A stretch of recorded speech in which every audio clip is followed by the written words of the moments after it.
Hello students, welcome to the GATE believers. अगर आपने मेरे यूट्यूब चैनल को अभी तक सब्सक्राइब नहीं किया है तो please subscribe my YouTube channel, like and share my video. Hello students, welcome back to my YouTube channel. There is one another example to construct a DFA. In this example, we construct a DFA that can accept all the string ending with 0 ones over alphabet 0 and 1. So here input symbol is 0 and 1, and we want to design a DFA that ending with 0 1 means अगर हम इसके लिए language लिखें तो आपकी minimum possible string क्या होगी 0 1। ठीक है, तो मिनिमम लेंथ इसकी कितनी होगी? Minimum length of the string is 2 and the number of states is equal to 2 plus 1 is equal to 3 means 0 1 को एक्सेप्ट करवाने के लिए आपको मिनिमम नंबर ऑफ स्टेट्स कितनी चाहिए? 3 चाहिए। तो ठीक है, सबसे पहले हम क्या करेंगे, मिनिमम पॉसिबल स्ट्रिंग है आपकी 0 1, इसके लिए DFA को डिज़ाइन करेंगे। सो Q0 Q1 एंड Q2। ठीक है, तो 0 और 1 के लिए जो है DFA डिज़ाइन किया और 0 1 को हमने एक्सेप्ट करवा दिया। अब सेकंड कंडीशन के अकॉर्डिंग 0 के लिए ट्रांजैक्शन आपका Q1 पे है, तो Q0 के लिए 1 पे ट्रांजैक्शन कहाँ होगा? अब देखो क्वेश्चन में बोला है कि स्ट्रिंग एंडिंग विद 0 1। ठीक है, स्ट्रिंग एंड होनी चाहिए आपकी 0 1 के साथ, बट स्टार्ट हो सकती है आपकी 0 के साथ भी और 1 के साथ भी।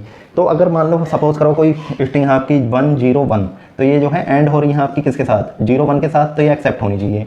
तो अब सपोज करो आपने 1 को यहाँ पर पुट कर दिया, तो 1 0 1। ठीक है, तो ये स्ट्रिंग जो है आपकी एक्सेप्ट हो जाएगी। तो 1 को आप कहाँ पे लगा सकते हो? Q0 पे। ठीक है, मीन्स आपकी स्ट्रिंग जो है 1 के साथ भी शुरू हो सकती है और 0 के साथ भी। ठीक, अब Q0 पे जो है 0 और 1 के लिए आपने ट्रांजैक्शन को कंप्लीट कर दिया। ऐसे ही आप Q1 पे जो है 0 और 1 के लिए ट्रांजैक्शन को कंप्लीट, तो Q1 पे आपका 1 के लिए ट्रांजैक्शन Q2 पे है, ऐसे ही आप Q1 के लिए 0 पे ट्रांजैक्शन कहाँ होगा? तो सपोज करो आपने 0 के लिए ट्रांजैक्शन यहाँ कर दिया। ठीक है, 0 के लिए। अब सपोज करो आपके पास स्ट्रिंग है 1 0 0 1, ये जो है आपकी स्ट्रिंग 0 1 के साथ एंड हो रही है, तो ये एक्सेप्ट होनी चाहिए आपकी। तो अब देखो इसको चेक करते हैं, क्या ये स्ट्रिंग एक्सेप्ट हो रही है? 1 0 0 एंड 1। ठीक है, तो ये तो फाइनल स्टेट तक आपकी नहीं पहुंच रही, तो ये जो है स्ट्रिंग आपकी एक्सेप्ट नहीं हो पा रही। तो इसका मतलब है 0 को आप यहाँ नहीं लगा सकते। ठीक है, तो आप देखो 0 को कहाँ लगाएंगे, और सपोज करो आपने 0 को यहाँ लगा दिया।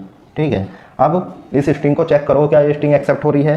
तो 1 0 0 एंड 1, तो अब ये स्ट्रिंग क्या है आपकी? एक्सेप्ट हो रही है। इसका मतलब 0 को आप यहाँ लगा दोगे। ठीक है, अब Q1 के लिए 1 और 0 के लिए ट्रांजैक्शन आपका कंप्लीट हो गया।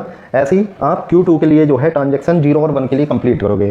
तो 0 और 1 के लिए ट्रांजैक्शन Q2 का कहाँ होगा? अब सपोज करो आपने 0 के लिए ट्रांजैक्शन यहाँ कर दिया।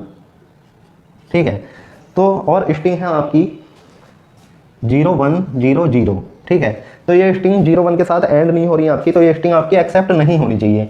ठीक है, इसको चेक करते हैं। 0 0 1 0 और 0, बट ये स्ट्रिंग आपकी एक्सेप्ट हो रही है, और ये एक्सेप्ट नहीं होनी चाहिए थी, बट ये एक्सेप्ट हो रही है, तो इसका मतलब 0 आपका जो है यहाँ नहीं आएगा। तो अब सपोज करो आपने 0 को यहाँ लगा दिया। ठीक है, तो 0 को आपने यहाँ लगा दिया, तो अब चेक करो कि ये स्ट्रिंग एक्सेप्ट हो रही है या नहीं हो रही है। तो 0 1 0 एंड 0। ठीक है, तो ये स्ट्रिंग आपकी अब एक्सेप्ट नहीं हो रही। इसका मतलब हमारा जो DFA है वो सही वर्क कर रहा है। ये स्ट्रिंग एक्सेप्ट नहीं होनी चाहिए थी और ये स्ट्रिंग अब एक्सेप्ट नहीं हो रही है। ठीक है, तो आप 0 को जो है Q2 के लिए Q1 पे ट्रांजेक्शन कर सकते हो। अब 0 के लिए तो ट्रांजेक्शन आपका Q1 पे हो गया, और 1 पे ट्रांजेक्शन कहाँ होगा? तो फॉर सपोज करो आपने 1 के लिए ट्रांजेक्शन यहाँ पे कर दिया। ठीक है, और स्ट्रिंग है आपके पास 0 1 0 1 1 1, तो ये स्ट्रिंग जो है एंड 0 और 1 के साथ नहीं हो रही, तो ये स्ट्रिंग आपकी एक्सेप्ट नहीं होनी चाहिए। तो इसको चेक करते हैं कि क्या ये स्ट्रिंग आपकी एक्सेप्ट हो रही है। तो 0 1 0 फिर 1 फिर 1 और फिर 1। ठीक है, तो ये स्ट्रिंग आपकी एक्सेप्ट हो रही है, बट ये स्ट्रिंग आपकी एक्सेप्ट नहीं होनी चाहिए थी। तो इसका मतलब है कि इस 1 को आप यहाँ नहीं लगा सकते। ठीक है, तो इस 1 को आप कहाँ लगाओगे? सिंपली इस 1 को आप जो है यहाँ पर लगा दो। आप चेक करो क्या ये स्ट्रिंग एक्सेप्ट हो रही है? 0 1 0 1 1 और 1 1, ठीक है। तो अब ये स्ट्रिंग जो है आपकी एक्सेप्ट नहीं हो रही, इसका मतलब आपका DFA सही वर्क कर रहा है। तो इस 1 को आप कहाँ लगा सकते हो, Q0 पे लगा सकते हो, ठीक। तो this is the final DFA, so this is the final DFA। अब फॉर सपोज करो आपके पास कोई स्ट्रिंग है 1 0 0 1 1 0 1, तो ये स्ट्रिंग आपकी 0 1 के साथ एंड हो रही है, ये आपकी एक्सेप्ट होनी चाहिए। तो इसको चेक करते हैं, 1 0 0 1 1 0 1, ठीक है। तो ये एक्सेप्ट हो रही है आपकी। ऐसी फॉर सपोज कोई भी स्ट्रिंग ले लो आप 0 1 0 1, ठीक है। तो ये आपकी एक्सेप्ट होनी चाहिए। इसको चेक करते हैं 0 1 0 और 1, ठीक है। ये भी एक्सेप्ट हो रही है आपकी 1 1 0 1 0 1 1 0 1, ठीक है। तो ये भी एंड आपकी 0 1 के साथ हो रही है, तो ये भी एक्सेप्ट होनी चाहिए।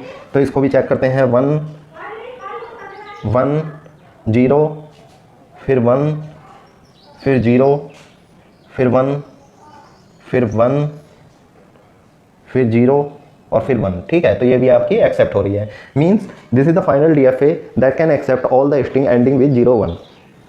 Thank you.